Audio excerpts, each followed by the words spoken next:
Mhm. Membawa buku dulu untuk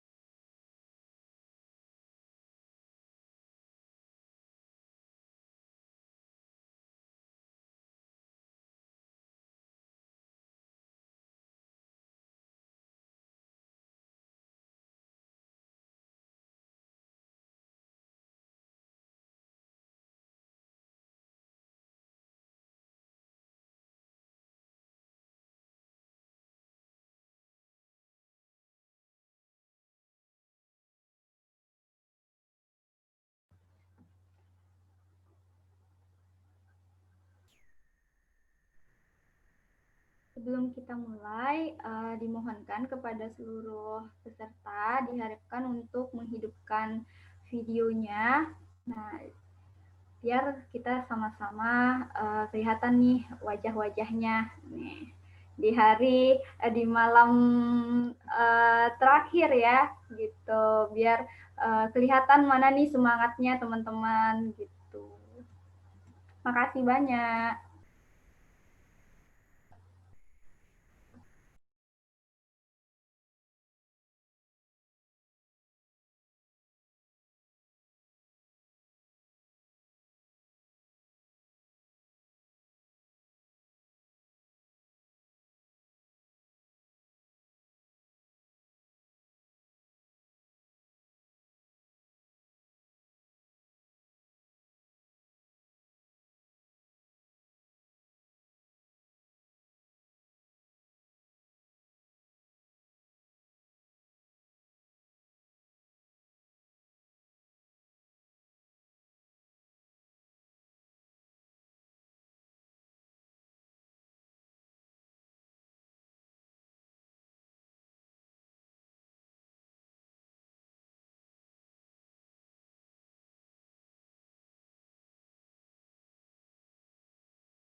Assalamualaikum warahmatullahi wabarakatuh. Selamat malam dan salam sejahtera untuk kita semua. Yang terhormat, Pelaksana Writing Camp for Young Scholar, yang sama-sama kita hormati seluruh fasilitator Writing Camp for Young Scholar. Yang terhormat, Bapak Ibu pemateri Writing Camp for Young Scholar. Yang terhormat, Advisor, Indonesia, Director and Vice Director, Indonesia, serta seluruh jajaran pengurus Indonesia, Majika, ICMI, Simposium, dan Tunas Cendekia. Yang kami banggakan, seluruh peserta Writing Camp for Young Scholar. Hadirin yang berbahagia, selamat datang di malam puncak World Writing.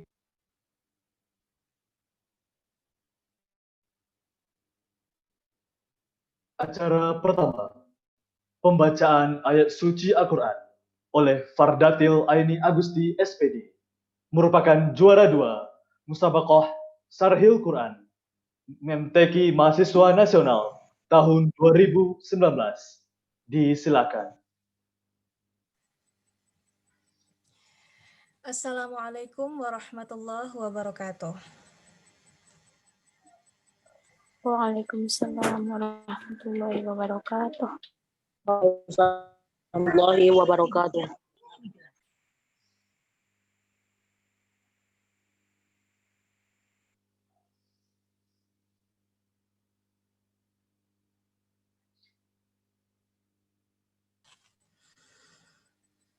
A'udzu billahi minasy syaithanir rajim.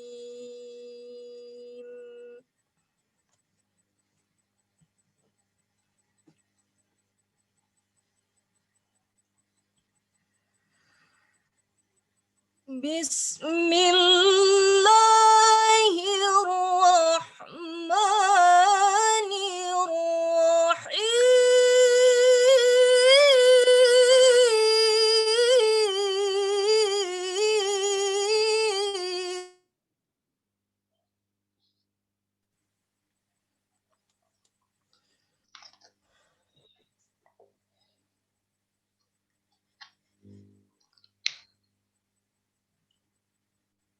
Ya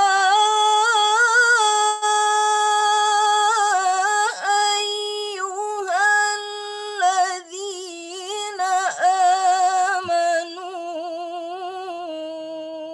idza qila lakum tafassahu fil majalis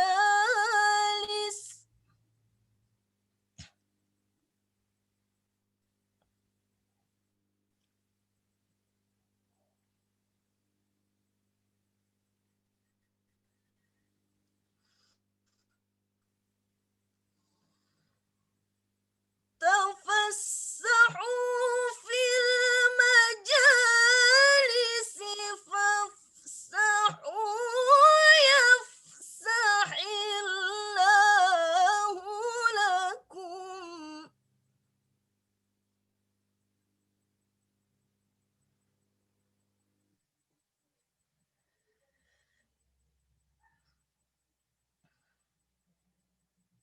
وإذا قيل انشزوا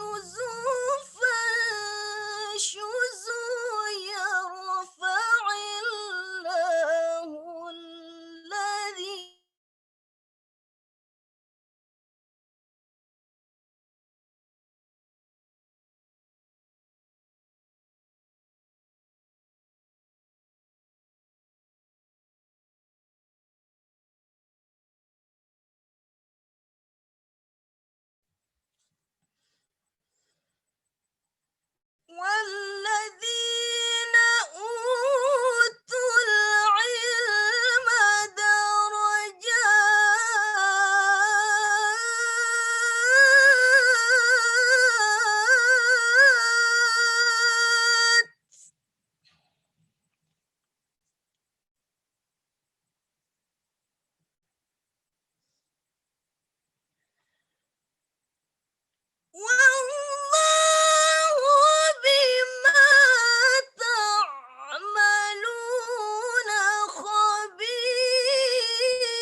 يا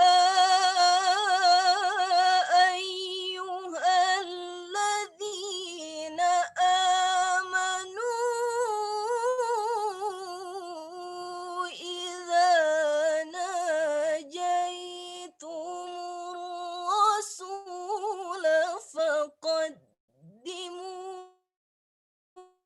بين يديه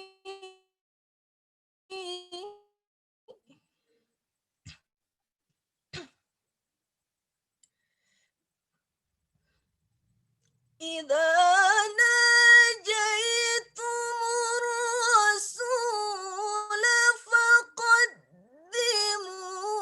بين يدي نجواكم صدقة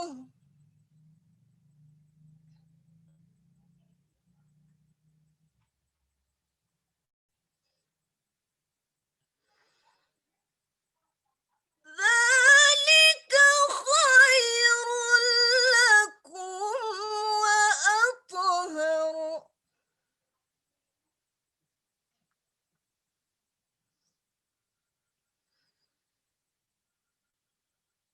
فإن لم تجدوا فإن الله غفور رحيم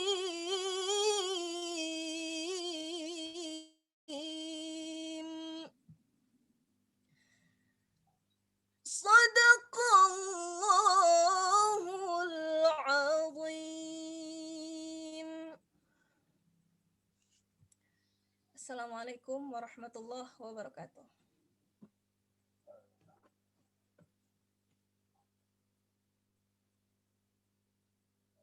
Hadirin yang berbahagia, acara selanjutnya, sambutan dari Direktur Koma Indonesia kepada Afifah Zafirah SPD. Disilakan.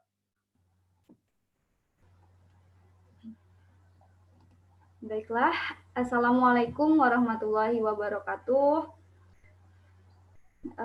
Alhamdulillah, puji syukur kehadiran Allah Subhanahu wa Ta'ala yang telah memberikan kita begitu banyak nikmat sehingga kita bisa berkumpul secara virtual pada suasana yang berbahagia saat ini.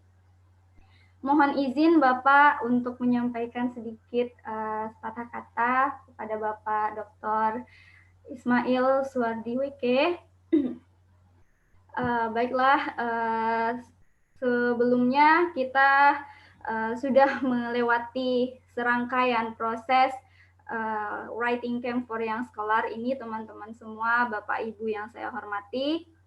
Nah, saya ingin mengucapkan banyak terima kasih kepada Bapak Dr. Ismail Suwardi WK. Nah, selaku panitia pelaksana dari writing camp for young scholar. Terima kasih banyak kepada Masika Ijmi, Simposium, dan Tunas Cendekia yang telah mempercayai Koma Indonesia untuk bekerjasama menyelenggarakan acara besar ini selama 10 sesi.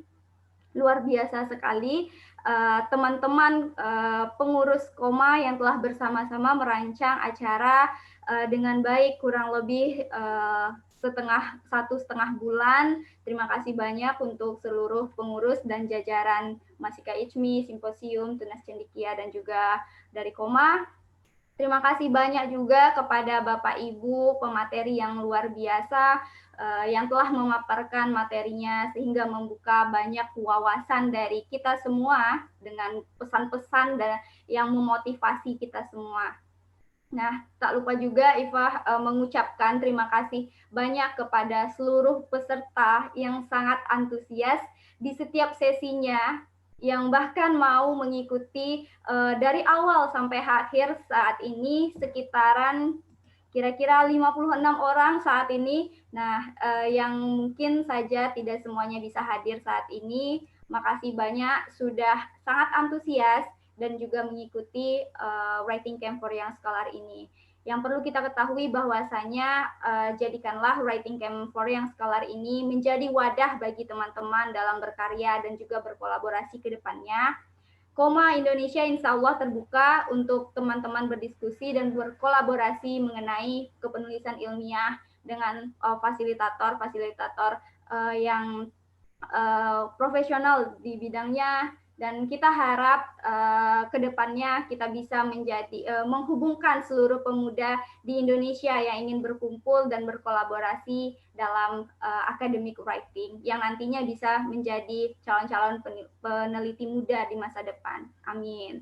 Nah, mungkin itu saja yang ingin Iva sampaikan kepada teman-teman semua. Makasih banyak karena sampai saat ini masih mau mengikuti seluruh rangkaian acara yang diadakan oleh Koma Indonesia, Masika Ijmi, Simposium, dan Tunas Cendekia. Nah, teman-teman yang berada di sini, Bapak Ibu yang berada di sini adalah agen-agen perubahan bangsa ke depannya, dan semoga kita bisa selalu mengadakan acara seperti ini. Mungkin itu saja dari saya, mohon maaf banyak kata yang salah. Wabillahi taufik wal hidayah. Assalamualaikum warahmatullahi wabarakatuh.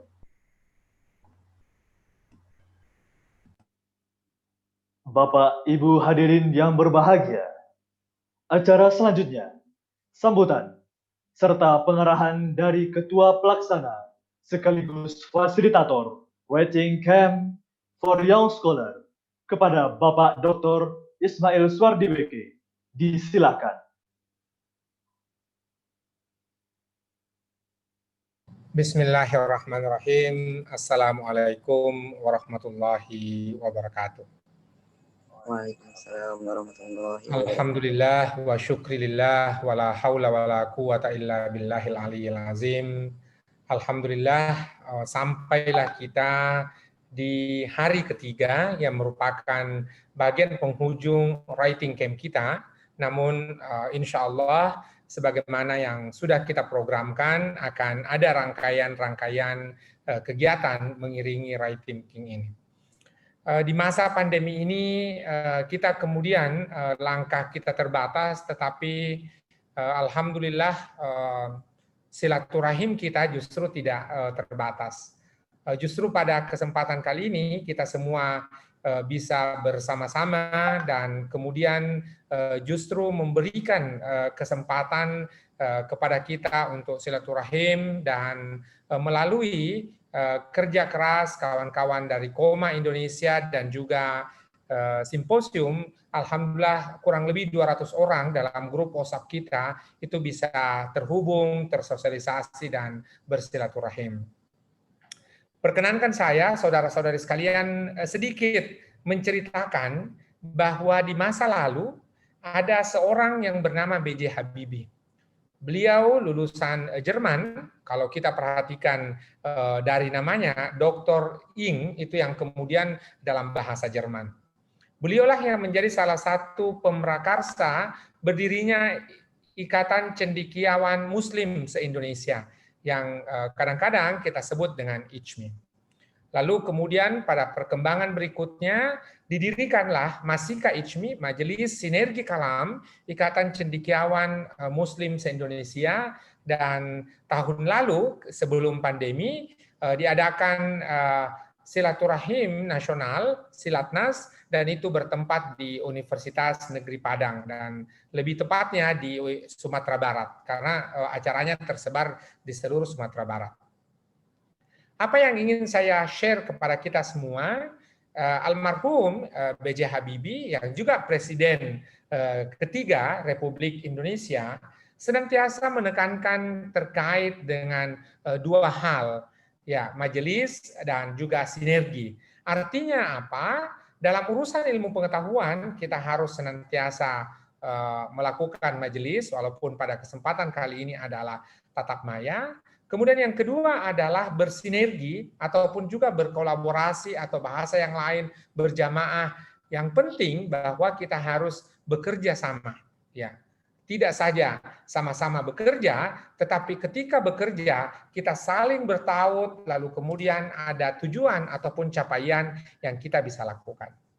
Saudara-saudari, Bapak Ibu sekalian, Koma Indonesia bersama dengan simposium dan juga pengurus nasional Masika ICMI, tahun ini kita merayakan Sumpah Pemuda dengan melakukan writing camp benar-benar camp. Kenapa? Karena mulai pagi hari sampai malam, kemudian kita alhamdulillah berhasil menyelesaikan 10 materi, ditambah 2 materi pembuka dan juga penutupan pada malam hari ini.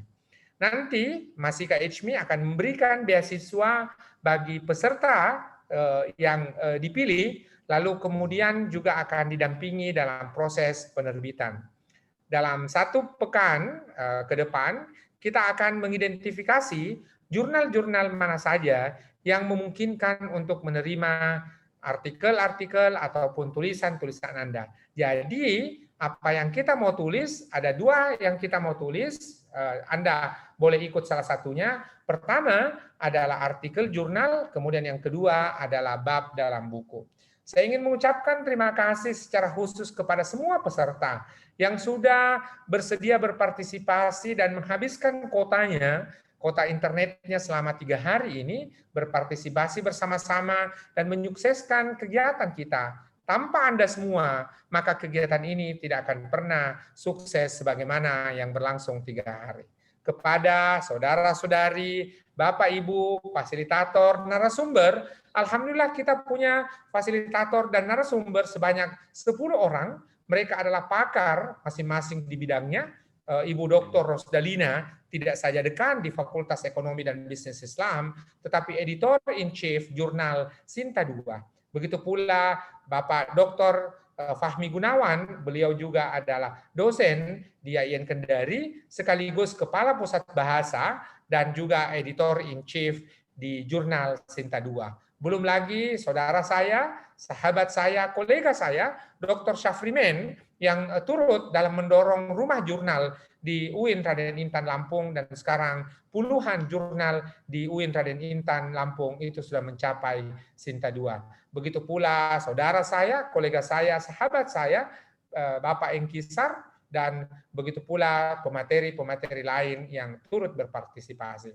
Tanpa saya sebutkan satu persatu nama-nama beliau, semuanya sudah turut berkontribusi dalam menyelesaikan writing camp kita pada 3 hari terakhir. Terkhusus kepada saudara-saudara Koma Indonesia dan juga simposium yang melakukan sosialisasi, proses pendaftaran, mengawal acara kita, terutama ada 10 moderator ditambah dengan moderator di malam penutupan ini dan juga di hari pembukaan 2 hari yang lalu. Mereka lah yang menjadi kunci-kunci bagaimana kegiatan kita berlangsung. Kita masih akan melakukan proses mentoring.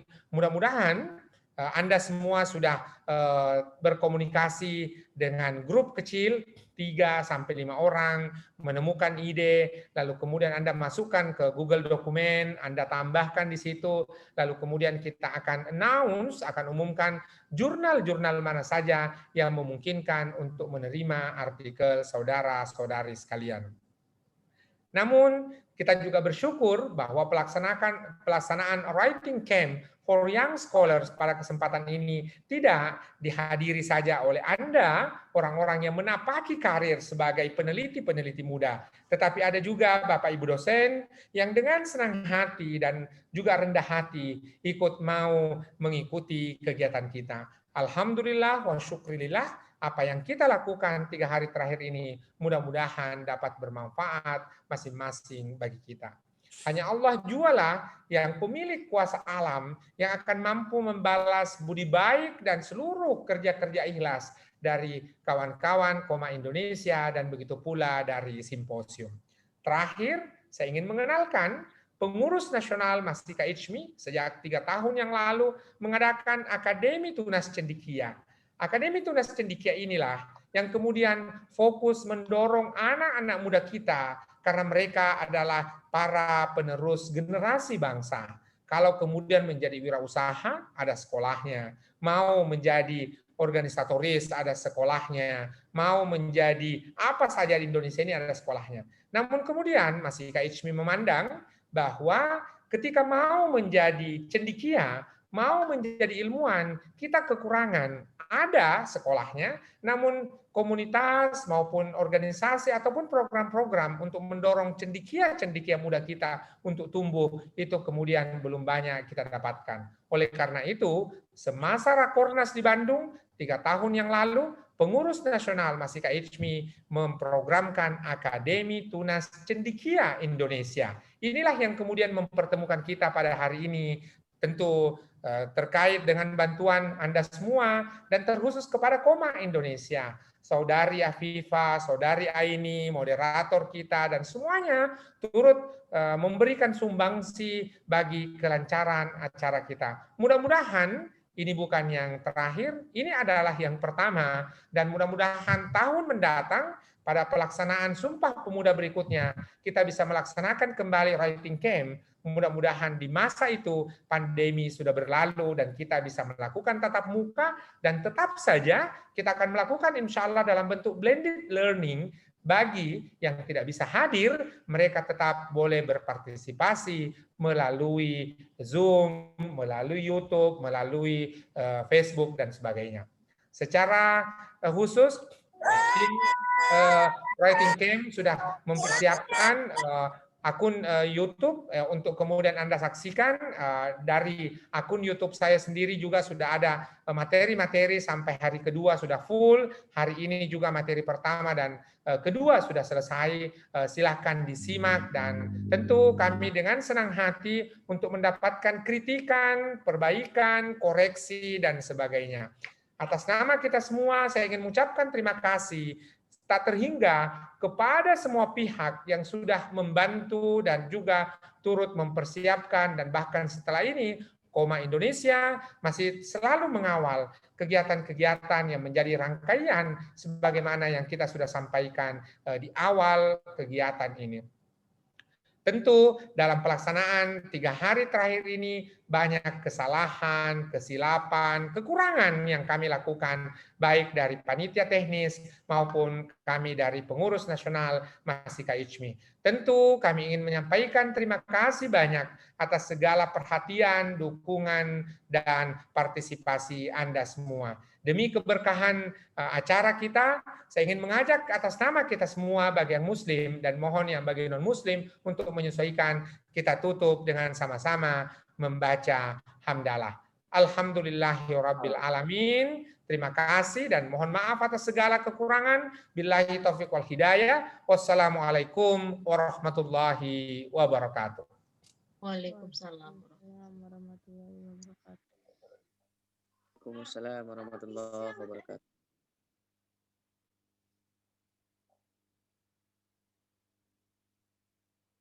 Bapak Ibu hadirin yang berbahagia, acara selanjutnya sharing session oleh Randi Proska Sandra SPD. Disilakan.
kepada seluruh peserta.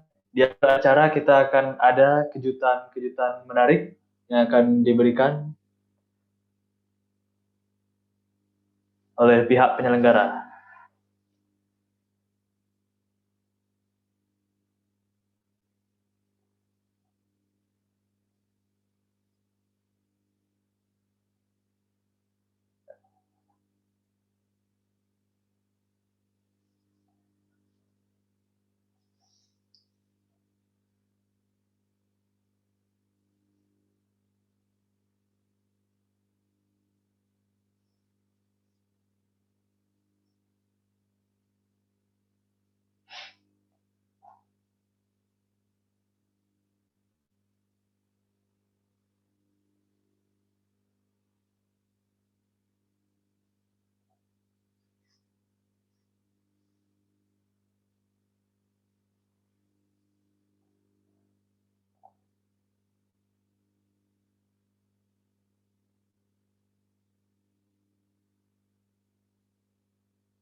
Kepada hadirin semua, dikarenakan tadi acara kita sebagai sharing sessionnya Randi hilang jaringan, kita ulangi lagi, yaitu acara selanjutnya sharing session oleh Randi. Kepada Randi disilakan.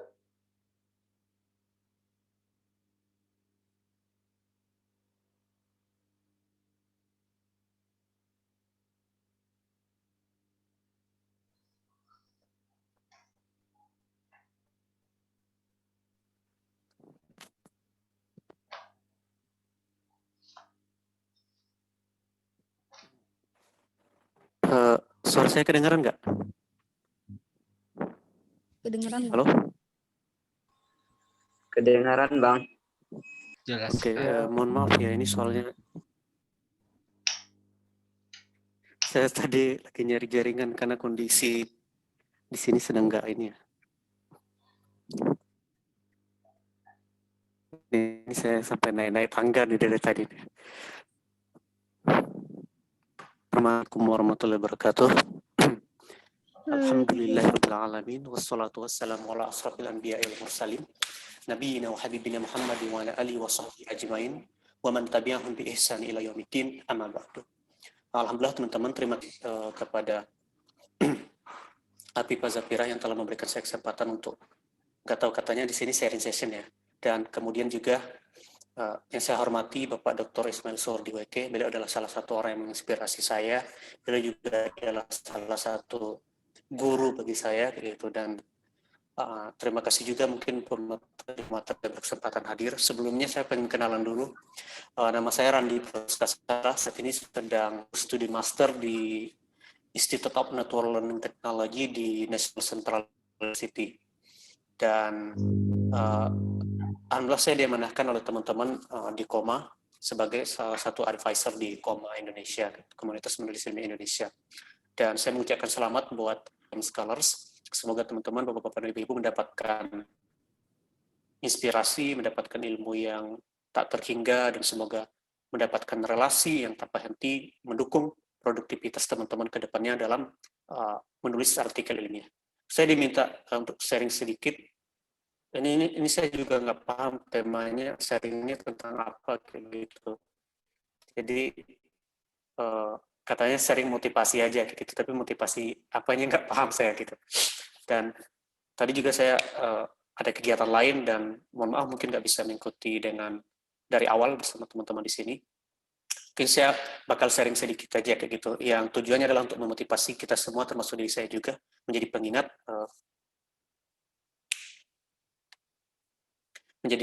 buat kita semua juga menjadi apa ya? Intinya di sini saya pengen sharing tentang hal ini aja, yang intinya tentang produktivitas, dan semoga nanti bisa menjadi salah satu trigger pemantik buat teman-teman berkarya dalam menulis ilmiah kayak gitu. Karena saya nggak menyiapkan dari awal, karena baru dihubungi tadi juga dari KOMA sendiri kayak gitu. Saya kasih tema namanya productive failure, mungkin nggak lama, saya bakal nyampaikan sekitar 15 menit, mungkin cukup ya teman-teman KOMA.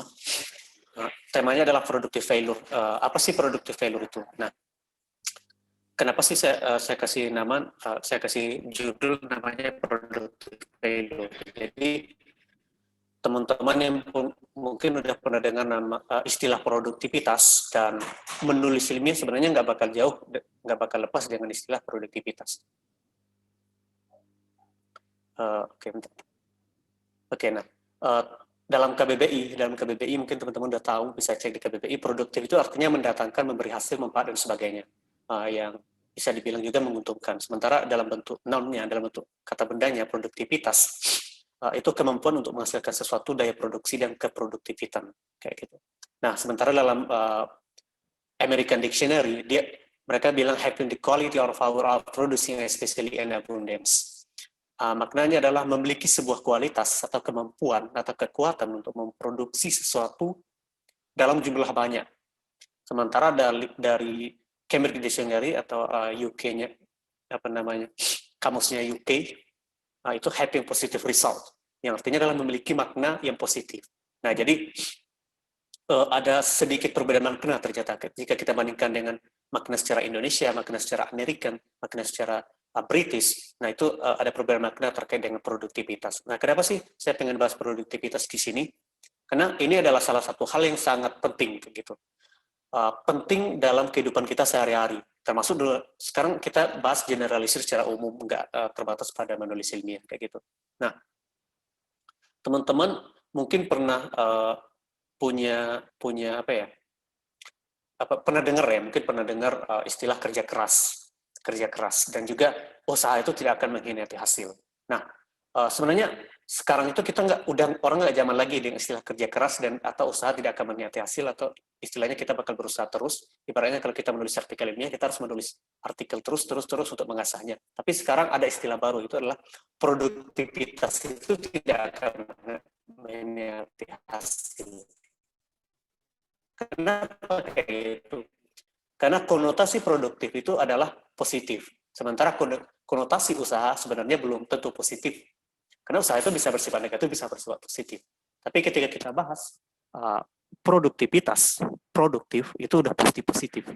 Karena indikator produktivitas adalah hasil akhirnya adalah hasil akhir yang baik, kayak gitu.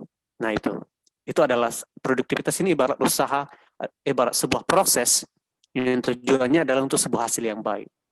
Gitu. Nah, terus tadi temanya ini saya ambil salah satu makna lagi secara spiritualitas katanya. Ini salah satu founder The Productive Muslim Company, nama beliau adalah Muhammad Taris. Beliau bilang menjadi produktif itu sebenarnya bukan menjadi sibuk. Jadi kalau teman-teman ikut organisasi, teman-teman ikut menulis berbagai tulisan prosa, tulisan ilmiah, tulisan apapun jenisnya, apapun pekerjaan yang kita lakukan, itu bukan masalah menjadi sibuk. Karena produktif itu adalah kolaborasi energi, fokus, dan waktu yang sangat sulit bertemu.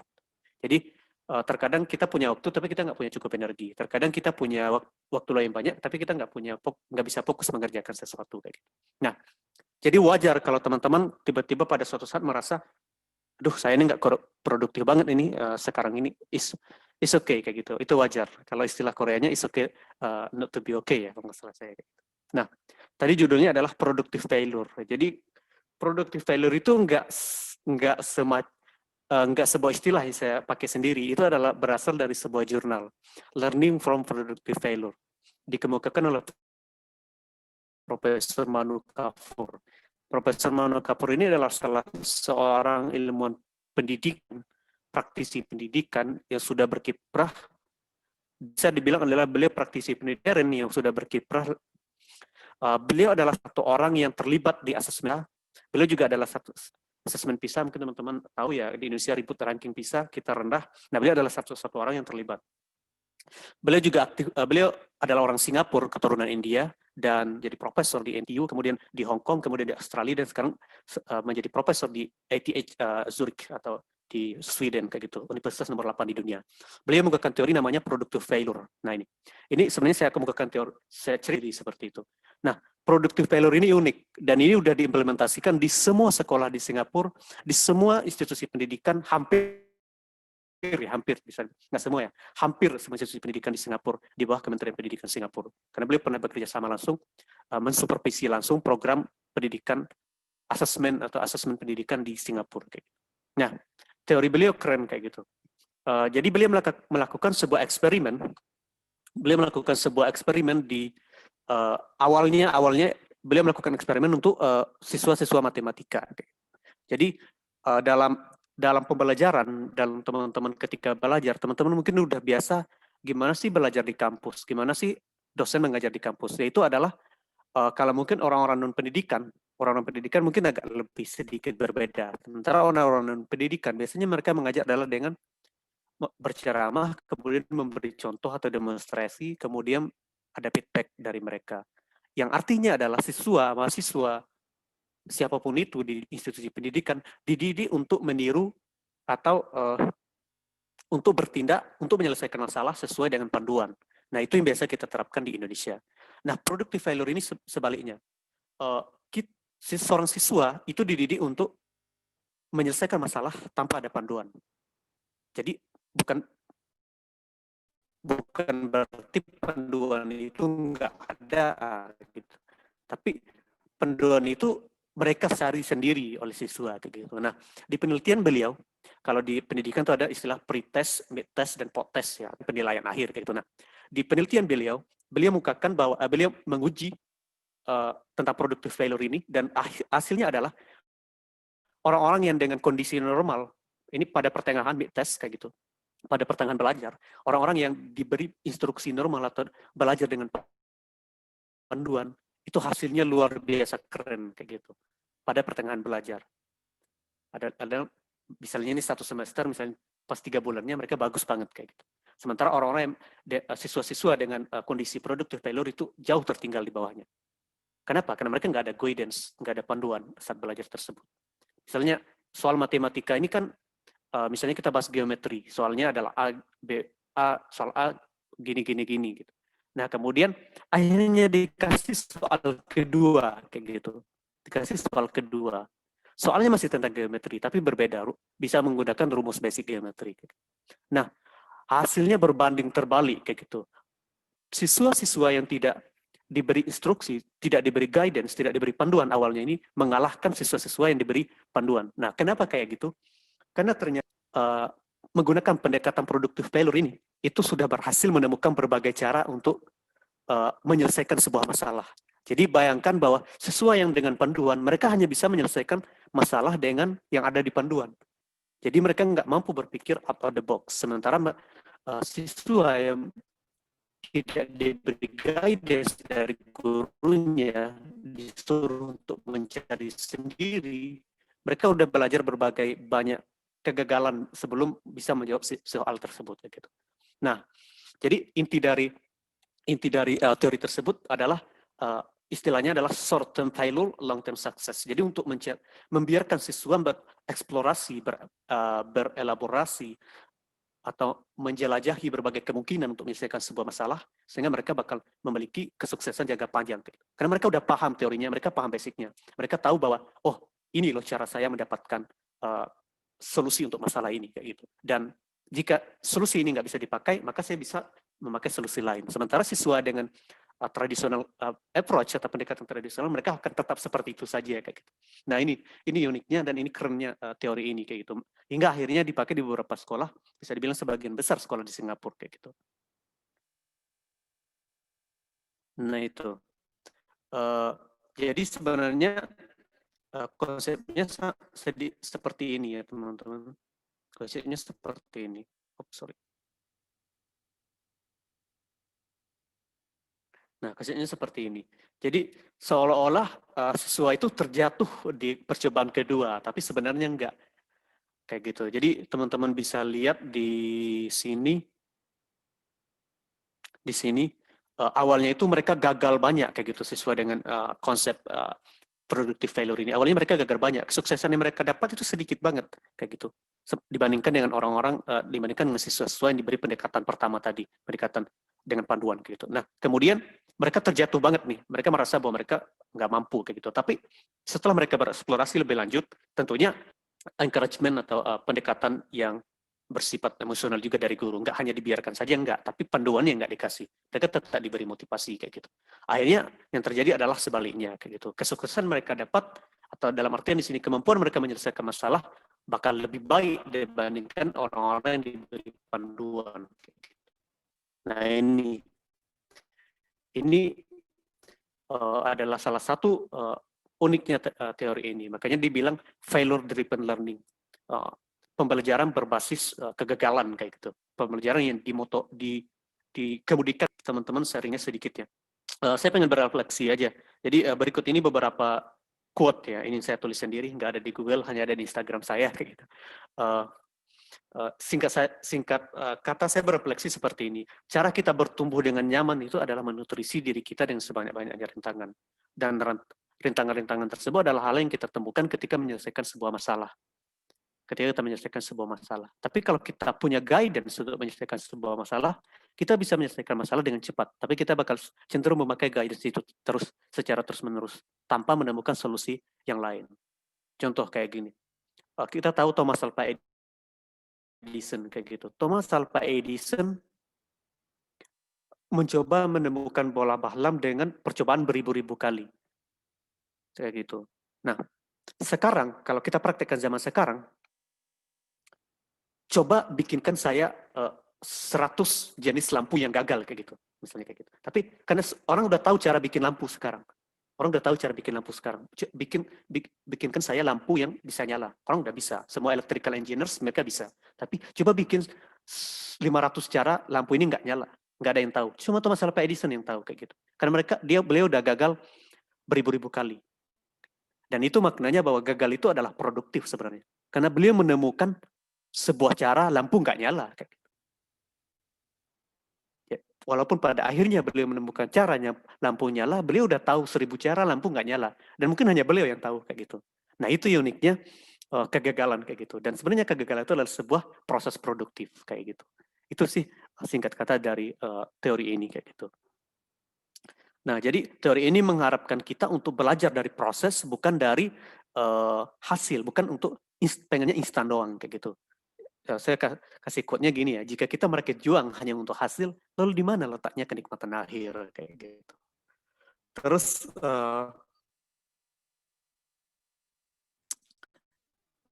sedikit lagi, nah berjalan di setapak kebaikan itu adalah bagian dari membangun mimpi. Semakin baik pemikiranmu, semakin besar peluangmu bermanfaat, dan semakin besar dampak yang kau hasilkan. Singkatnya, produktif itu dimulai dari kehebatan kita menata diri. Nah ini hanya refleksi saya sendiri terhadap teori tersebut, karena teori ini bagus banget kayak gitu.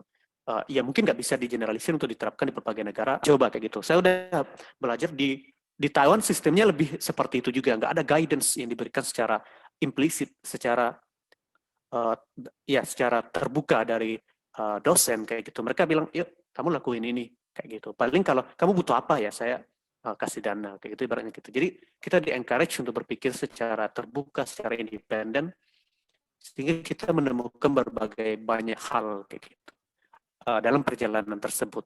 Jadi kita nggak hanya mengharapkan guidance. Ibaratnya kalau kita tersesat, kita tuh selalu pengen bertanya kepada expert kayak gitu. Padahal ada banyak jalan. Kita bisa mencari di Google, kita bisa mencari di buku, kita bisa mencari dari berbagai resources kayak gitu. Itu. Ini sebuah quote lagi. Nah, ini kumpulan slide saya ini hanya quote saja nih. Jadi, jika produktivitas itu berarti kemampuan untuk menghasilkan sesuatu, maka menghasilkan kebahagiaan itu adalah bagian darinya. Kayak gitu. Jadi, kalau teman-teman udah menulis, menulis terus gagal, teman-teman perlu sadar juga bahwa ini bukan hanya tentang menulis itu saja, tapi juga tentang bahagia yang ada bersama diri teman-teman ketika menulis. Kayak gitu. Ketika kita menulis. Mungkin bukan teman-teman, tapi kita ya, termasuk saya gitu. Gimana kita menemukan kenyamanan kayak gitu saat kita menulis, gimana kita menemukan kebahagiaan saat kita menulis, ya itu memang kita harus mempunyai mempunyai karakter, mempunyai ketangkasan berpikir dalam menulis yang membuat kita benar-benar nyaman ketika menulis kayak gitu. Saya sebenarnya sedikit kurang setuju dengan istilah keluar dari zona nyaman ya. Kamu harus keluar dari zona nyaman. Sebenarnya enggak sih sebenarnya. Sebenarnya kita harus memperluas zona nyaman kayak gitu. Kenapa? Karena ya ketika kita pengen bekerja ya kita mencari yang nyaman kayak gitu kan. Kalau kita nggak nyaman bekerja gimana dong kayak gitu. Ya itu bahasa pola berpikir terbaliknya seperti itu kayak gitu. Walaupun teman pengen mengartikan itu positif, itu tergantung kepada kita sendiri kayak gitu. Itu. Jadi mungkin teman-teman nanti udah menulis, kemudian gagal, terus dan menemukan berbagai rintangan, dan apapun mungkin tujuan teman-teman, pengen terbit di Scopus, pengen apapun itu terus nggak tercapai, is okay gitu. Karena dalam hidup jatuh dan bangun adalah keharusan, karena mereka yang tak pernah jatuh tak akan tahu bagaimana cara bangun yang baik. Teman-teman yang nggak pernah gagal menerbitkan, teman-teman yang nggak pernah gagal menerbitkan artikel di Scopus, di Eropa paling banyak kayak gitu ya, mungkin targetnya adalah Web of Science, SSCI atau SCI, Social Science Citation Index dan Science Citation Index kayak gitu. Mereka targetnya ke sana gitu. Kalau teman-teman yang ketika pertama kali publish terus pertama kali submit terus langsung publish, teman-teman nggak tahu cara orang-orang pengalaman kegagalan nggak bakal terasa, bahwa mungkin orang-orang yang pertama mereka submit terus di reviewernya memberikan feedback yang jelek kayak gitu, nggak ngerasain karena mereka teman-teman udah langsung publish kayak gitu. Iya emang enak, kita pengennya emang langsung publish, tapi menghargai kegagalan-kegagalan dalam proses mencapai sebuah hal yang kita inginkan itu adalah sebuah pelajaran yang menarik sebenarnya kayak gitu. Itu karena ini kalau kata orang, pelaut yang tangguh tidak lahir dari ombak yang tenang. Nah, saya bilangnya problem solver yang tangguh tidak lahir dari ombak yang tenang kayak gitu. Nah, terakhir, produktivitas itu adalah salah satu jalur pengabdian kehidupan. Jadi meski kita memiliki hak cipta akan jalur tersebut, ingatlah bahwa ownership dan manajership tertinggi bukanlah kita. Terus siapa dong? Ya Allah Subhanahu wa Ta'ala kayak gitu. Karena bisa jadi saat kita udah menyerah, saat kita udah nggak mampu, saat kita merasa bahwa ini tesis saya ini udah nggak sanggup lagi saya kerjakan kayak gitu ya. Mungkin saat tangan kita sudah nggak mampu lagi untuk digerakkan, ya Allah bakal turun tangan kayak gitu. Karena sejatinya kita berjalan dalam algoritma perjalanannya, bukan rencana pribadi yang tak. Nah, ada sebuah quote yang terakhir ini masih quote ya. Jadi ada yang bilang jangan menyerah sebelum mencoba 21 kali. Jadi kalau teman-teman submit artikel di jurnal, jangan menyerah kalau belum minimal 21 kali mencobanya kayak gitu. Kok kayak gitu? Thomas Alva Edison mencobanya 1000 kali. Nah, kita nggak zaman Thomas Alva Edison lagi. Beliau adalah orang gila yang pintar kayak gitu. Orang gila yang pintar yang mampu mempunyai sebuah ketangkasan untuk mewujudkan kegagalan sebanyak 1000 kali kayak gitu untuk menemukan bohlam. Itu nggak hal yang mudah. Tapi ada yang bilang gini, jangan menyerah sebelum mencoba minimal 21 kali. Ini berefleksi dari perjalanan Siti Hajar dari Bukit Sapa dan Marwa yang untuk mencari air untuk anak beliau bolak-balik sebanyak 7 kali kayak gitu. Sebanyak 7 kali. Terus kenapa kita nggak 7 kali juga? Karena ternyata pada kata orang yang memberi quote ini, beliau adalah salah satu motivator di Indonesia juga, dan beliau bilang kayak gitu, pada saat sekarang ini kita udah 3 kali lebih maju dibandingkan pada zaman Siti Hajar. Sebaiknya kita berusaha 3 kali lebih kuat kayak gitu. Makanya dibilang minimal 21 kali lah kayak gitu. Nggak ada ketentuan, nggak ada hadis tentang ini kayak gitu. Jangan ditanya kayak. Ini hanyalah sebuah quote yang untuk memotivasi kita bersama kayak gitu. Itu teman-teman sedikit sharing dari saya. Semoga bisa menjadi motivasi dan saya yakin ketika teman-teman membaca artikel berusaha merefleksikannya dalam kehidupan kita secara personal sehingga kita bisa secara filosofis sebenarnya artikel-artikel ini itu enak sih dikaji. Ada banyak sih kalau pengen bahas teori-teori pendidikan, ada constructivism, ada connectivism, ada knowledge building, semuanya enak-enak dibahas. Semuanya bisa direfleksikan dengan bahasa-bahasa yang puitis kayak gitu. Nah itu teman-teman, sekian, kembali ke moderator. Assalamualaikum warahmatullahi wabarakatuh.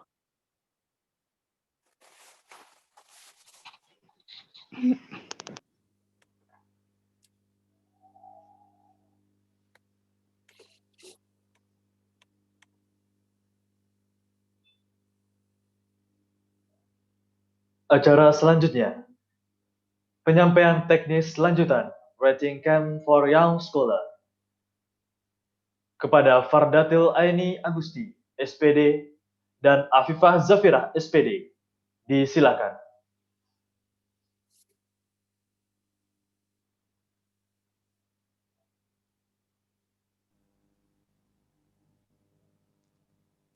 Baiklah, Assalamualaikum warahmatullahi wabarakatuh.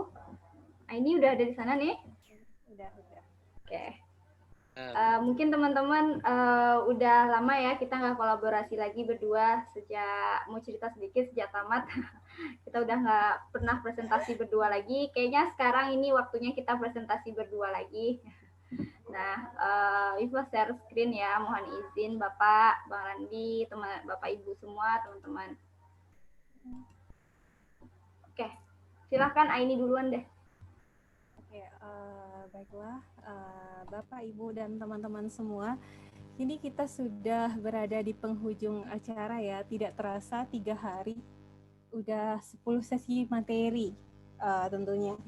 Nah, sekarang kita mau menyampaikan sedikit tentang teknis lanjutan dari acara Writing Camp for Young Scholar nantinya, agar nantinya tidak ada miskomunikasi dan keraguan-keraguan lain yang terjadi di antara sesama peserta ataupun antara peserta dengan panitia. Next.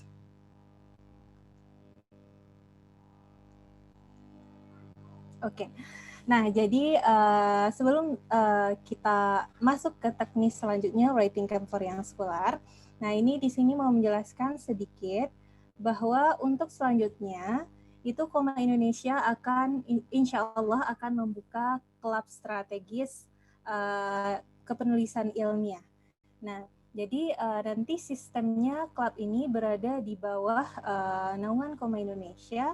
Nah, yang terdiri dari beberapa klub dan masing-masing klub itu akan ada koordinator. Nah, di sana akan ada koordinator pada klub tersebut, dan di klub tersebut juga sistemnya anggota klub itu nanti akan kita buka pendaftarannya, insya Allah itu dalam waktu dekat kita buka pendaftaran koordinator. Setelah itu kita buka untuk anggota klub, dan teman-teman bisa masuk ke salah satu klub yang ada di layar. Nah, itu yang pertama ada artikel ilmiah. Nah, itu tentang jurnal ilmiah ya. Nah, yang kedua itu esai ilmiah, yang ketiga makalah, program kreativitas mahasiswa, presentasi dan poster ilmiah, dan yang terakhir business plan dan PMW. Nah, mungkin untuk saat ini kita mau membuka 6 klub dulu, dan mungkin untuk selanjutnya nanti bisa saja bertambah dan bertambah lagi. Nah, untuk teknis secara mendalam atau lebih lanjut, nanti kita akan share di grup sekitar seminggu lagi saat kita mengumumkan peserta terbaik. Oke.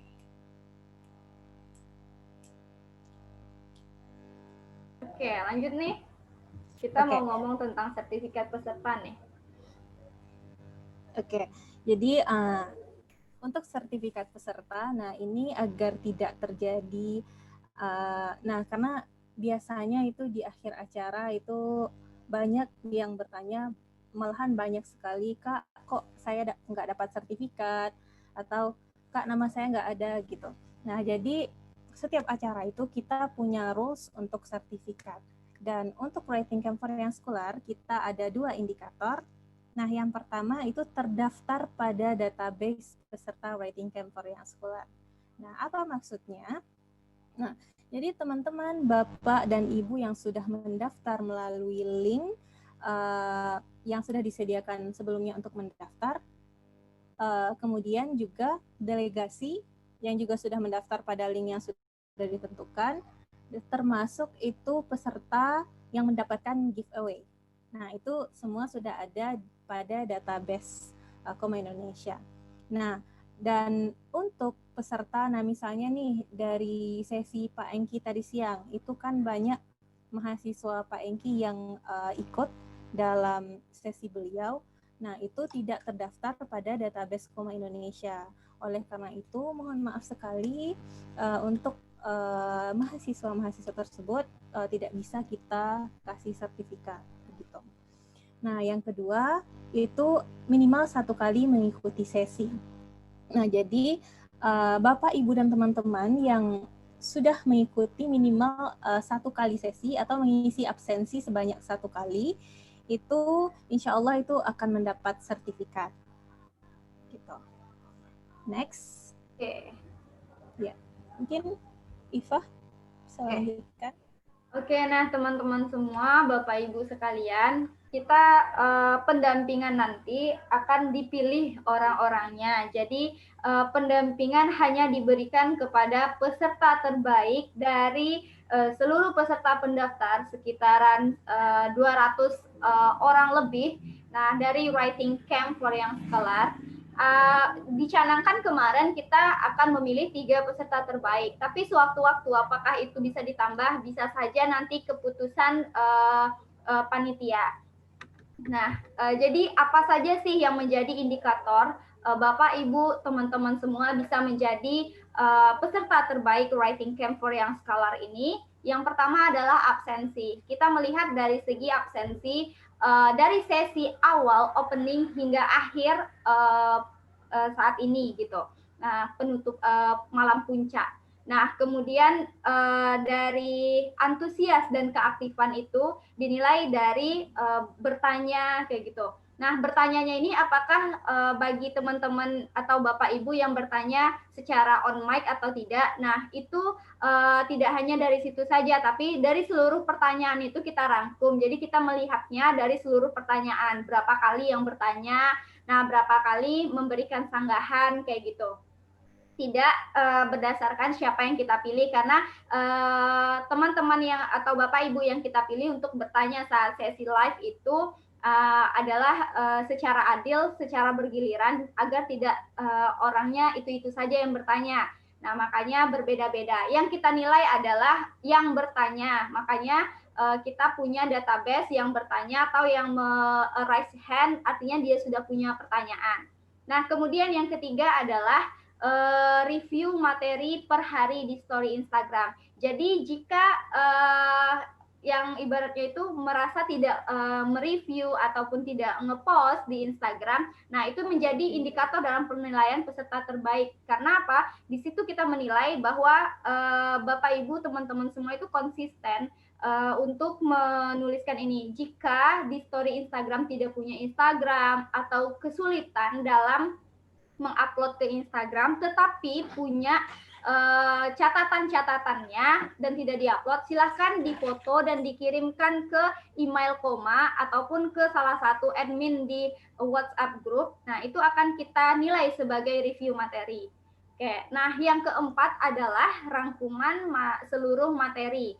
Nah, jadi setelah ini, malam ini selesai gitu, kita meminta Bapak Ibu sesuai dengan panduan yang sudah kita berikan di awal, itu untuk seluruh peserta memberikan rangkuman seluruh materi dari sesi pertama sampai sesi terakhir dengan semenarik mungkin dan juga penjelasan yang rinci dan lengkap dalam satu rangkuman di feed Instagram yang didesain, dibikin captionnya, dikasih desain seperti microblog yang saat ini sangat populer.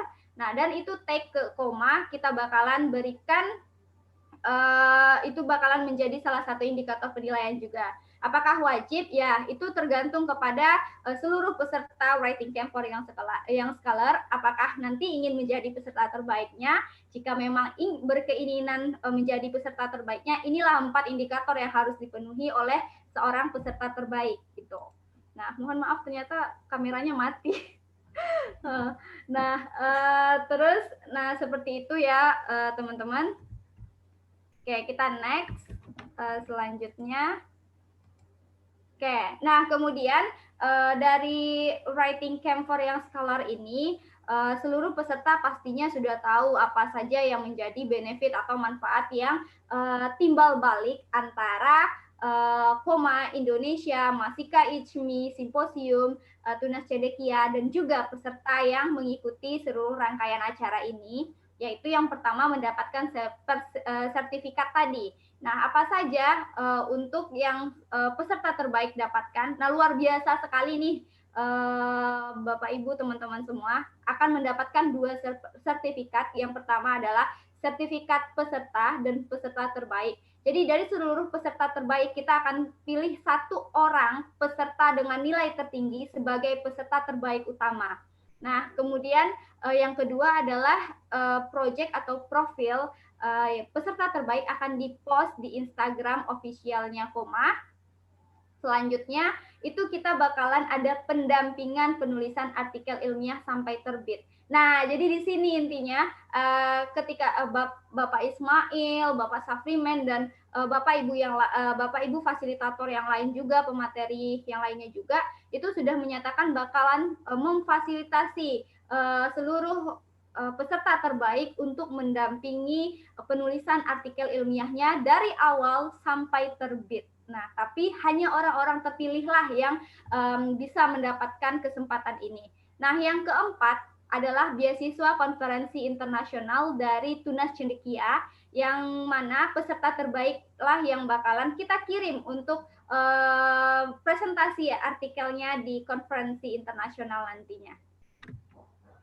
Kemudian, nah ini ada Koma Challenge. Mungkin bisa dijelaskan ini yang paling ditunggu-tunggu ya. Ya, kita punya kejutan sama selain benefit dari peserta tadi, ini terbuka untuk seluruh peserta dan tidak termasuk ke indikator peserta terbaik atau apa. Ini di luar peserta terbaik, ini adalah diberikan oleh Koma Indonesia untuk teman-teman semua. Ya. Oke, kira-kira apa aja itu? Ini silahkan. Oke, jadi nah ini mungkin sudah dijelaskan juga ya di panduan sebelumnya, itu ada door prize rahasia. Nah, apa sih door prize rahasia? Nah, sekarang kita bahas. Nah, jadi untuk Koma Challenge, teman-teman yang ikut Koma Challenge nanti hanya boleh untuk membuat rangkuman. Nah, membuat rangkuman seluruh sesi, rangkuman seluruh materi sesi dari nomor 1 sampai nomor 10. Nah, sekarang kita bahas dulu kategorinya. Nah, yang pertama itu kita akan ada peserta terbaik, bukan peserta terbaik, fit terbaik dan fit terfavorit. Nah, jadi untuk yang terbaik kita pilih 3 orang dengan indikator penilaian. Yang pertama itu kelengkapan materi. Nah, seperti apa sih materi yang di postnya nanti dan lengkap nggak gitu. Nah, yang kedua kedalaman materi. Nah, kedalaman materi ini dilihat nanti. Jadi ini insya Allah akan dinilai langsung oleh advisor, director, dan vice director Koma Indonesia. Nah, yang ketiga itu kreativitas. Nah, seperti desain, tata letak, dan sebagainya. Itu termasuk semua ke kreativitas. Nah, jadi berlomba-lombalah teman-teman, Bapak dan Ibu di sini untuk mendesain fitnya sebagus mungkin dan selengkap dan sedalam mungkin. Pokoknya menjadi yang terbaik, nah agar nanti terpilih untuk mendapatkan door prize dari Koma Indonesia. Nah, yang kedua itu ada kategori terfavorit. Nah, di sini kita juga punya 3 pemenang. Nah, untuk khusus terfavorit, kita nilai dari peserta dengan like feed terbanyak. Nah, jadi siapa sih yang boleh untuk ikut dalam Koma Challenge? Nah, yang pertama itu ada peserta. Oh ya, ini ada pertanyaan yang masuk, Intan, berarti challenge ini berbeda. Nah, jadi ini challenge-nya terpisah, namun termasuk kita masukkan ke kategori salah satu penilaian kategori peserta terbaik seperti yang sudah dijelaskan sebelumnya, ada indikator untuk rangkuman di feed Instagram. Jadi Koma Challenge inilah. Jadi ini memang termasuk penilaian juga salah satunya untuk peserta terbaik. Namun tidak satu-satunya, tapi salah satunya. Nah, di sini kita punya peserta ya, peserta Writing Camp for Young Scholar. Jadi itu semuanya boleh untuk ikutan dalam challenge ini. Dan yang kedua untuk seluruh pengurus Koma Indonesia, nah itu juga terbuka kesempatan untuk teman-teman untuk ikutan Koma Challenge. Nah, jadi pengurus yang ikut dari awal sampai akhir, nah itu silahkan dibuat di feed Instagramnya dan berlomba-lombalah bersama peserta lainnya. Nah, jadi nanti kita terpilih siapa yang terbaik di antara teman-teman yang ikut. Nah, untuk deadline-nya sendiri itu sebelum tanggal 7 ya, Pak ya? Ya, benar.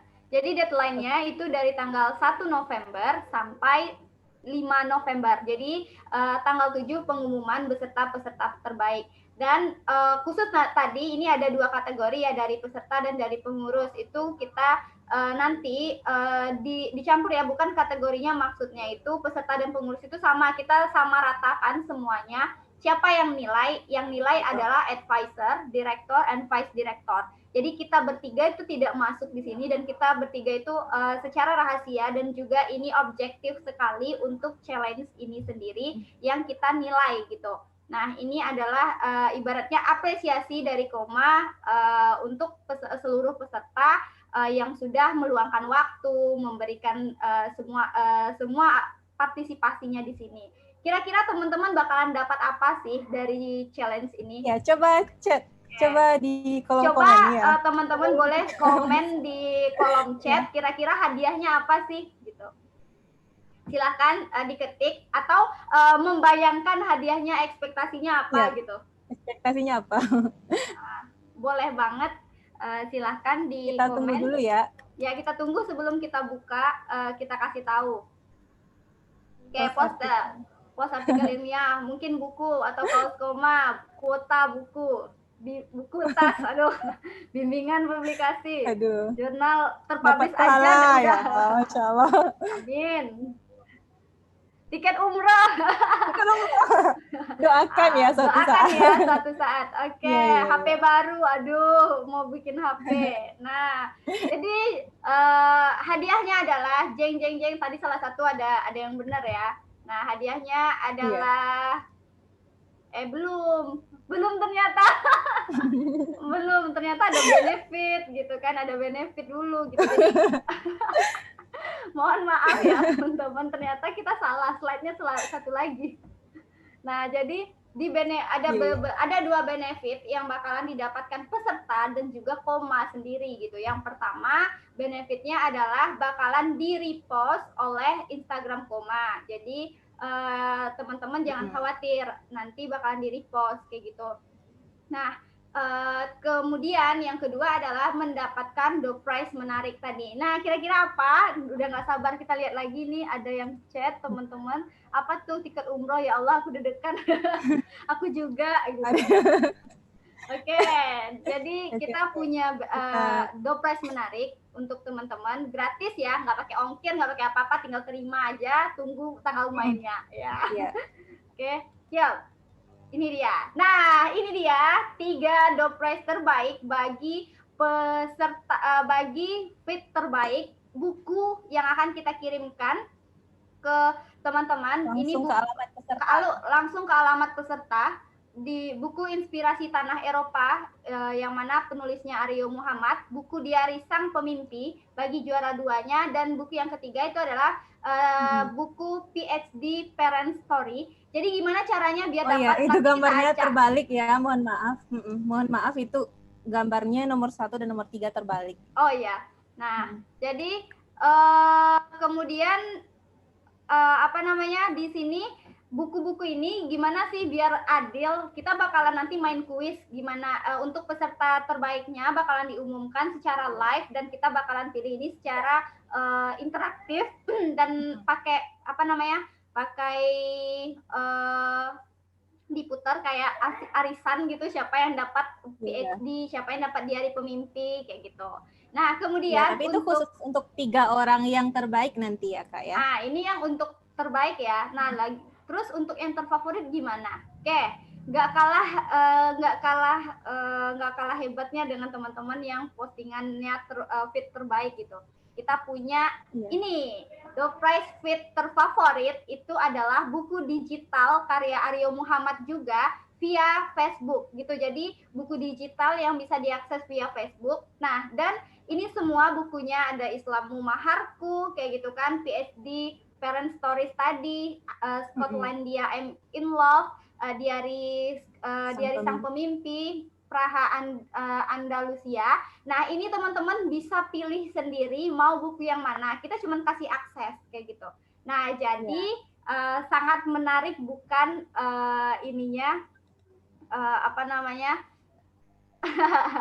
nah, sangat menarik ya kayak gitu.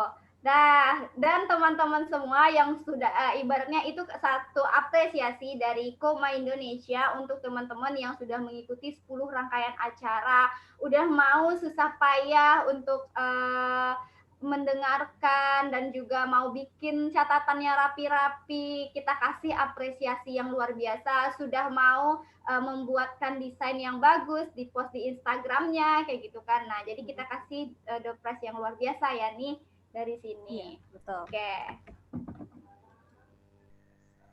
Oke, thank you. Makasih banyak dari Koma Indonesia. Itu aja yang mau kita sampaikan. Kira-kira kalau misalnya teman-teman ada yang mau ditanyakan, silahkan ditanyakan. Baik itu nanti ke panitia kayak gitu kan. Nah, boleh sekarang mungkin kita bertanya, mungkin ada yang bingung atau yang ragu dari penjelasan tadi, silakan langsung bertanya, langsung aja, nggak perlu langsung aja open mic, kita siap menjawab. Nanti bakalan mungkin dijawab juga oleh Bapak Ismail juga gitu. Kalau misalnya terkait artikel ilmiahnya gimana, nanti sistem pendampingannya atau apanya.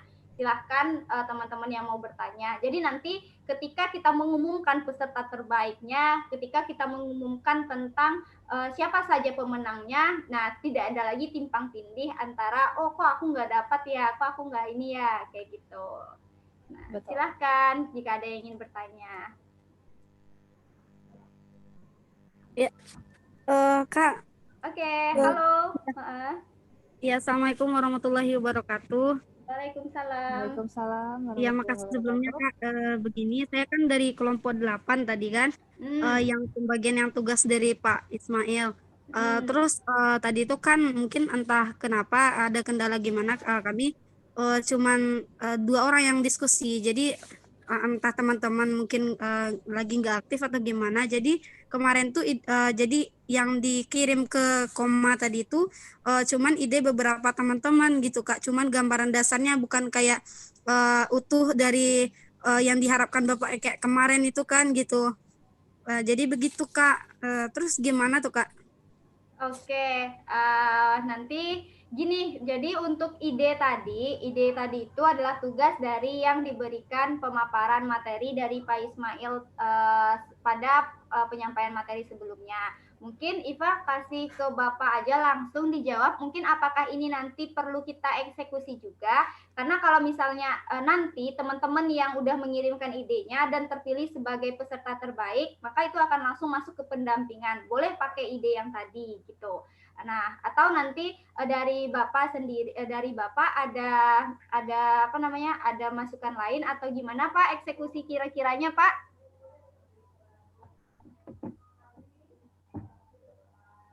Terima kasih Iva, saudara-saudari sekalian.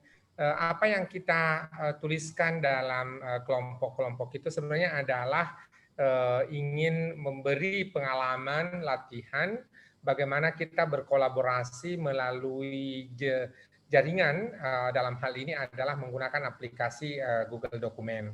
Jadi kita boleh saja tidak berada di satu tempat mengetik ide yang sama, diskusi yang sama. Namun yang paling pasti ketika Anda mau menulis maka harus dimulai dari ide. Apakah judul? Boleh juga judul, tetapi kemudian kalau judul kan berarti sudah dimulai dari diskusi-diskusi. Yang kedua adalah kalau berdua, bertiga, lalu ada yang tidak aktif, tidak ada masalah. Jadi karena ini kegiatan sangat terbuka, Anda akan mendapatkan apa yang Anda usahakan. Oleh karena itu, bagi yang punya kesempatan silahkan. Dan di situ nanti setelah Anda mulai pelan-pelan ketemu idenya 2-3 hari saling updating, nanti Anda share ke kita ke grup writing camp sampai di mana. Lalu kita akan lihat dan turut memberikan respon bahwa ide seperti ini bla bla bla. Karena tidak semua juga ide memungkinkan untuk kita teliti karena itu pada perkembangannya tentu kita akan mendiskusikan. Tetapi yang paling penting dulu adalah shopping idea. Anda belanja ide, Anda lihat ide-ide dari paper, dari bacaan Anda dan sebagainya. Saya sudah kemukakan terkait dengan Newton.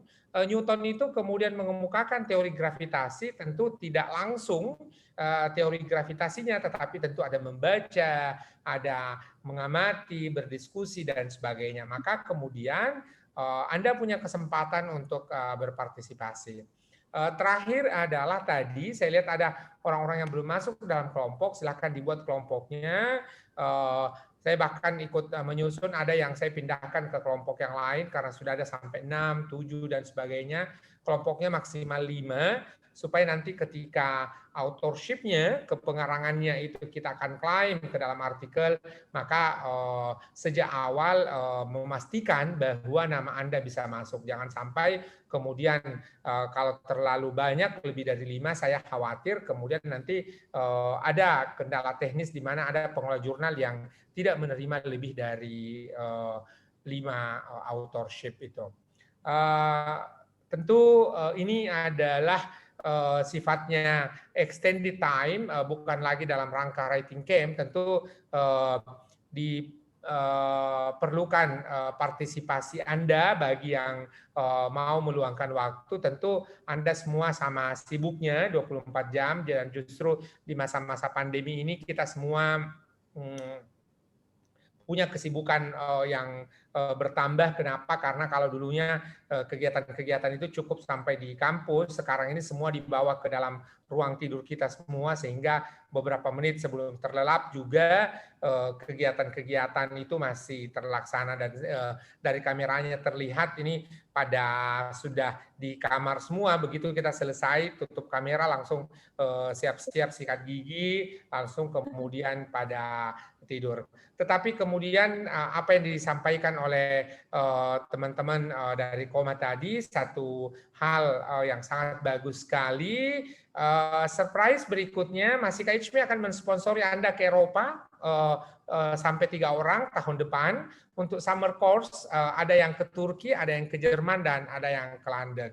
So, Anda yang berkenan untuk tetap berada di grup WA kita, Anda boleh, jika masih mau menerima informasi-informasi dari Koma, dari simposium, maupun dari pengurus nasional Masika HMI, kita akan kirimkan. Dan yang ke Turki, Anda boleh tinggal sampai 1 semester kalau Anda suka. Anda bisa sebulan sampai 1 semester, terutama yang lagi ambil Merdeka Belajar di kampus Merdeka. Anda boleh tinggal di Turki sampai 1 semester, kecuali London dan Jerman itu hanya masing-masing 1 bulan saja. Tetapi kalau Turki Anda boleh 1 bulan, boleh extended sampai 6 bulan. Di cover asramanya, di cover makan siang dan makan malamnya, kecuali makan sarapan dan makan malam, makan siangnya Anda di kampus. Tapi di homestay, di dormitory Anda akan di cover. Dan khusus untuk beasiswa konferensi internasional, banyak pilihan, mudah-mudahan nanti banyak yang submit, sehingga kita tidak hanya memberikan 3, sejauh ini ada beberapa yang konfirmasi conference yang akan datang, namun kemudian bahkan nanti melalui KOMA kita akan buat panel-panel seperti yang kita sudah laksanakan di CAFSID. Di CAFSID kita ada sampai 4 panel ya Iva, dari KOMA. Iya Pak, benar. Ada 4 panel, maka itu 4 panel di CAFSID itu semuanya berasal dari program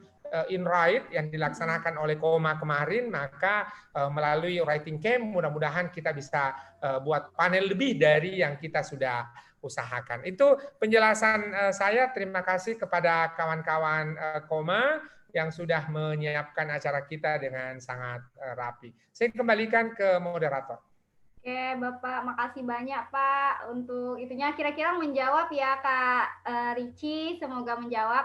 Nah, jadi untuk teman-teman yang udah mengirimkan tadi ide-idenya, nanti kita akan masukkan teman-teman yang nama-namanya tadi menjadi, dan grup ini akan di grup WCYS akan diubah menjadi klub strategis diskusi ilmiah, diskusi artikel ilmiah. Jadi itu akan berada di bawah naungan KOMA Indonesia, yang mana kita bakalan memfasilitasi teman-teman dari mulai tadi kan ketika ada yang kesulitan ide, ada yang kesulitan atau sudah sampai mana idenya, teman-teman silakan kirim di sana.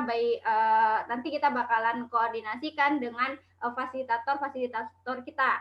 Nah, jadi seluruh teman-teman ini, bagi yang masih ingin berada di grup, ya tidak apa-apa. Kita bakalan menjadikan grup itu sebagai klub strategis diskusi artikel ilmiah bagi yang bakalan langsung dikelola oleh KOMA Indonesia, seperti yang sudah dijelaskan Aini sebelumnya.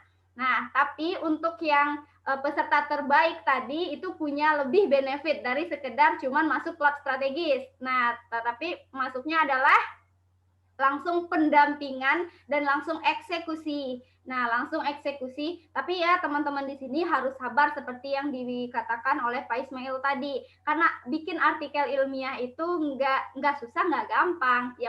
Yang benar adalah butuh konsisten dan juga sabar. Karena prosesnya sangat lama. Kita harus menunggu, kita harus membuat, kita harus menunggu. Nah, dan bisa saja publish-nya itu 8 bulan lagi atau 5 bulan lagi. Jadi ketika teman-teman nanti saat sebagai seorang peserta terbaik bertanya, sekarang dibilang dulu nih gitu. Karena publish artikel itu nggak bakalan publish hari ini kita selesai artikelnya, kita submit besok dan besok langsung terbit, itu tidak, sangat tidak. Nah, apalagi jurnal yang kita tuju adalah jurnal bereputasi. Jadi nanti bakalan mempunyai jangka waktu yang kita tidak bisa sebutkan berapa lama, tapi teman-teman diharapkan bersabar untuk menerima satu persatu benefit dan manfaat yang diberikan oleh program Writing Camp for Young Scholar ini. Nah, bahkan ada yang sampai 4 tahun loh ya, untuk terpublish jurnalnya, ya kan Bapak gitu. Nah, itu ada kasusnya gitu, seperti itu. Karena memang sangat ketat, apalagi itu untuk Scopus dan sebagainya. Jadi teman-teman sekarang sangat beruntung gitu. Nah, Pak Ismail, Pak Safriman, Pak Engkizar, Bapak Bu Ros tadi, nah Bapak Ibu yang lainnya itu berada di satu grup yang bakal memfasilitasi teman-teman untuk gimana bisa menjadi seperti beliau gitu, gimana bisa publish artikel juga. Jadi sekarang yang paling diharapkan adalah tergantung diri teman-teman semua. Karena seiring berjalannya waktu, grup itu akan mengalami seleksi alam, sudah pasti. Nah, sudah pasti akan mengalami seleksi alam. Nah, dan kita harapkan bagi teman-teman yang saat ini mendengarkan dan masih ada di sini, itu adalah teman-teman yang tidak akan tersapu oleh seleksi alam nantinya. Kayak gitu. Itu aja sih yang bakalan disampaikan dari Iva sama Aini tadi. Makasih banyak sudah mendengarkan. Kita kembalikan kepada host Fakri. Makasih banyak.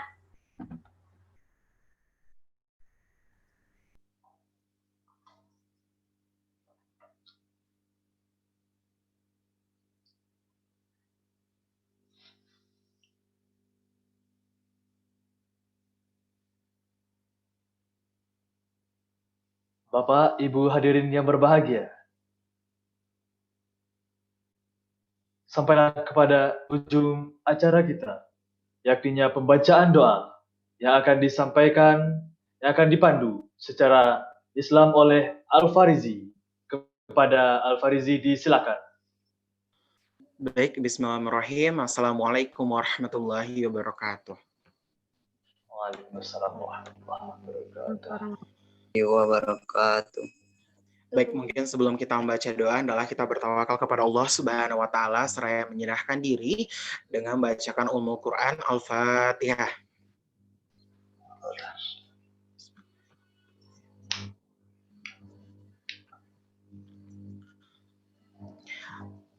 A'udzu billahi minasy syaithanir rajim. Bismillahirrahmanirrahim. Alhamdulillahi rabbil alamin. Assalatu wassalamu ala asrafil anbiya'i wal mursalin wa ala alihi wa ashabihi rasulillahi ajmain. Ya Allah, ya Tuhan Maha Penyayang, hanya rahmat dan kasih sayang-Mu lah sehingga segala aktivitas kami dalam acara ini berjalan dan lancar walaupun menguras waktu, tenaga, dan pikiran. Ya Allah, ya Tuhan kami, Engkau telah berkumpulkan kami dalam rangka untuk mengupdate kembali apa yang harus kami update, skill kami, dan lain sebagainya. Dan Alhamdulillah, puji dan berkat-Mu lah kami bisa melaksanakan kegiatan ini dan berakhir untuk penutupan. Ya Allah, ya Tuhan kami, berkatilah segala aktivitas kami selama dalam mengikuti rangkaian acara ini dan berikutnya pula diberkahi oleh Allah Subhanahu wa taala. Ya Allah, ya Tuhan kami, tetapkanlah rahmat dan kasih sayang-Mu kepada kami dan jadikanlah pertemuan ini sebagai pertemuan yang Engkau ridhoi. Ya Allah, ya Tuhan kami. Allahumma la sahla illa ma ja'allahu sahla. Ya Allah, mudahkanlah segala urusan dari kami, karena tidak ada yang mudah kecuali Engkau. Jadikan mudah ya Allah. Ya Allah, bukankah atas kami pintu kebajikan, pintu berkah-Mu, pintu rahmat-Mu, pintu kekuatan-Mu, pintu rezeki-Mu, pintu kesehatan, pintu keselamatan, karena Engkaulah yang Maha Pengasih dan Maha Penyayang. Rabbana atina fid dunya hasanah wa fil akhirati hasanah wa qina adzabannar. Subhana rabbika rabbil izzati amma yasifun wa salamu alal mursalin walhamdulillahi rabbil alamin. Aqimus shalah. Assalamualaikum warahmatullahi wabarakatuh.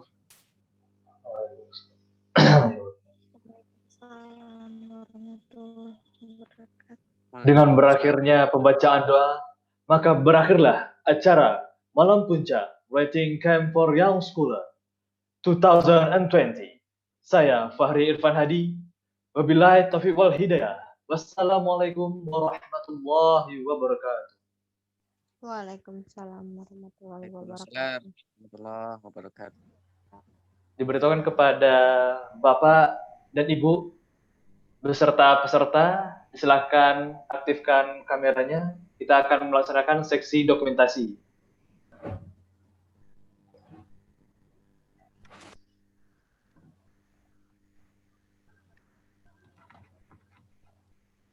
Sudah siap? Masih ada yang belum? Nah, oke. Ini di layar pertama Zoom. Iva bakalan ngambil. Silahkan gaya bebas, boleh mau gimana pun. Oke, 1, 2, 3. Oke, yang di layar kedua. Nah, ditahan dulu senyumnya yang lain ya semuanya. Oke, kita. Ini masih ada yang mengaktifkan kamera. Silahkan. 1, 2, 3. Oke, nah di layar ketiga, teman-teman yang ada di layar ketiga, kita hitung ya. 1, 2, 3. Oke. Terima kasih banyak teman-teman semua udah meluangkan waktu kali ini. Sampai jumpa lagi di acara nanti untuk insya Allah kalau bisa nanti kita live untuk penyampaian pengumuman peserta terbaik dan juga pemenang door prize-nya. Amin ya Allah. Oke, dadah, see you teman-teman semua. Bapak, makasih banyak atas waktunya. Izin live ya, Kak. Ya, silakan. Silakan. Live kakak. Itu, Koma.